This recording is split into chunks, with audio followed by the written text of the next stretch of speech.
President Sam Houston had used Mexican General Adrian Wall's raid in September 1842 as an excuse to move the capital out of Austin. He would have preferred to conduct business from his namesake city, but congressmen hated the hot, humid, grimy municipality and took the governmental seat to Washington-on-the-Brazos. Houston followed with good grace.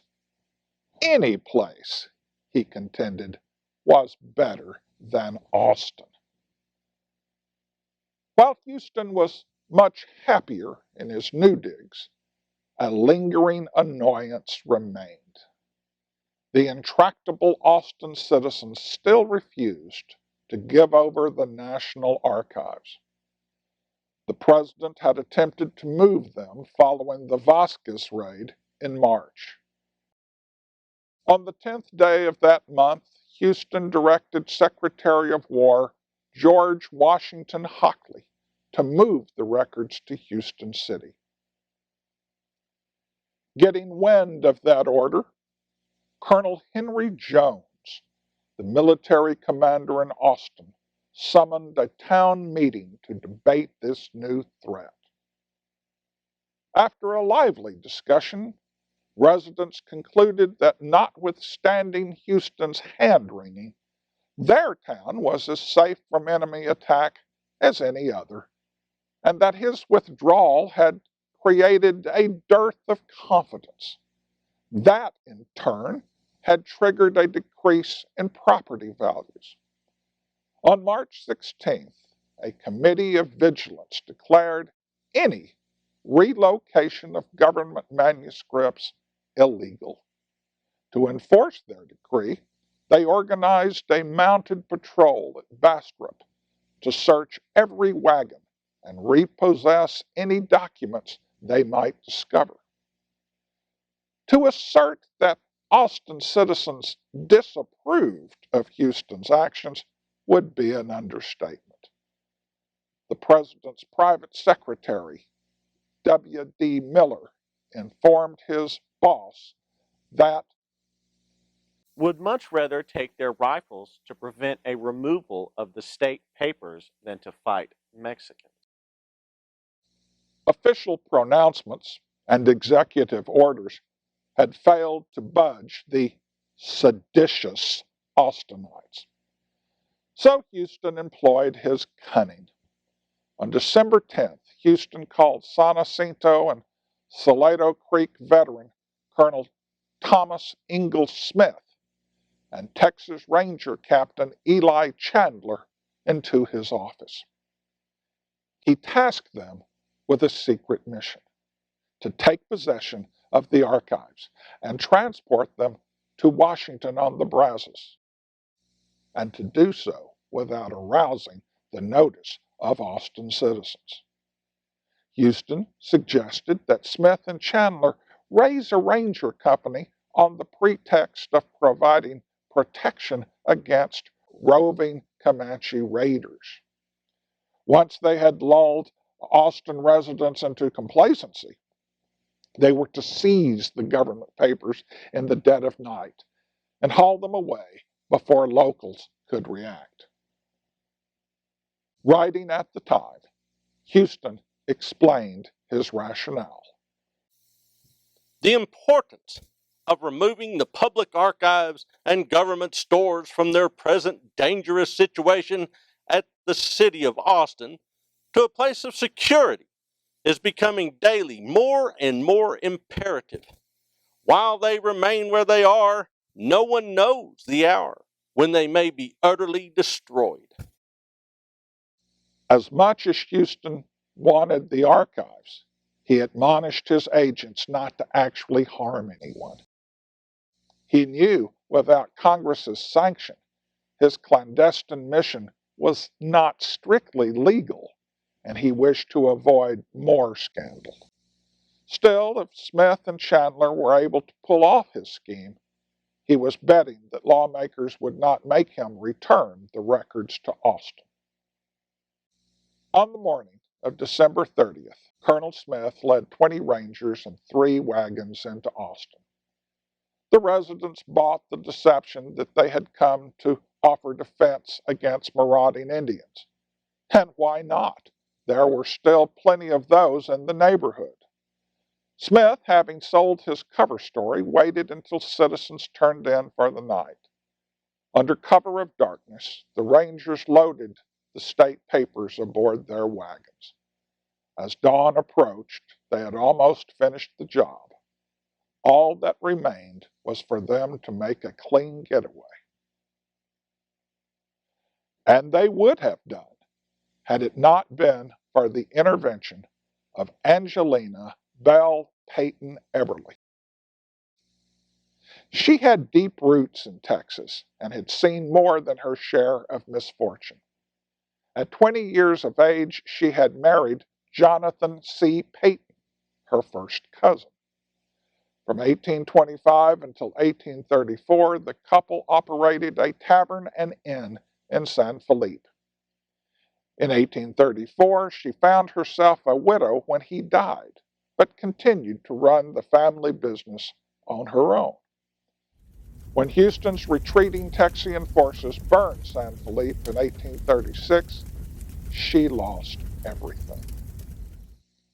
Later that year, she wed widower Jacob Eberly.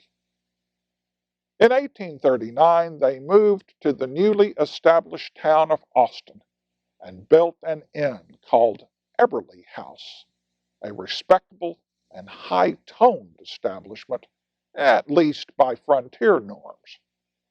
On several occasions, President Mirabeau B. Lamar and his cabinet dined there. In 1841, when Sam Houston won back the presidency, he refused to inhabit his predecessor's executive mansion. Instead, he booked a room in Eberly House. Old Sam Jacinto may have been a regular customer, but he seemed never to have endeared himself to Mrs. Eberly. Jacob died in 1841, and Angelina found herself a widow again, and again by herself managed the inn. An early riser, Mrs. Eberly was up and about her business while her neighbors still snoozed comfortably in their beds. As she made her way down Congress Avenue, she observed Smith's Rangers loading their wagons and immediately surmised that they were trying to pull a fast one. Ever since Lamar's Cherokee War, a 6-pound howitzer had sat on government grounds near the Capitol. Citizens kept it loaded in case of Indian raids, but this time the raiders were not Comanches, but Houston's toadies. She pointed the gun toward the General Land Office building and touched it off. A shower of canister shot shook the structure, but did not strike any of the Rangers. It was not from want of trying. The discharge woke everyone in town. Smith's Rangers did not wait for Mrs. Eberly to reload.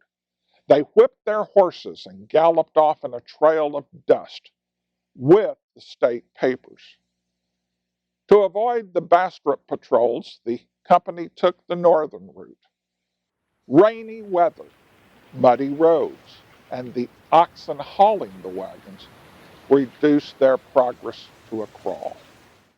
The Rangers covered only 18 miles before they pitched camp at Kinney's Fort along Brushy Creek. Back in Austin, Captain Mark Lewis assembled a posse to pursue the thieves. During the night of December 30th, the Austin vigilantes overtook the Rangers, surrounded their camp, and at gunpoint forced their surrender. The next morning, Lewis brought the archives back into town and sent the empty-handed Rangers packing. This time, the archives would be harder to steal. The state papers, including William B. Travis's famous letter from the Alamo, remained buried in metal boxes and concealed for nearly 3 years. The House of Representatives later admonished Houston for ordering the removal of the records without congressional approval. On July 4, 1845, a convention convened in Austin to consider an annexation proposal. Officials then sent the files from Washington-on-the-Brazos to the former capital. For the first time since 1842, Texians could inspect all their government documents at a single location. The so-called Archives War had reached a peaceful resolution. Its heroine, Angelina Eberly, never remarried. She subsequently operated hotels in Port Lavaca and Indianola, where she passed away on August 15, 1860. She left an estate worth $50,000. Not bad for a backcountry widow woman. In 2004, to commemorate her role in the Archives War, Austinites erected a statue of Mrs. Eberly at the corner of 6th Street and Congress Avenue. And appropriately so. While much of the Archives War reads like a slapstick comedy sketch, it had serious consequences. Had Mrs. Eberly not foiled Sam Houston's conspiracy, it is probable that Austin would not be the state capital.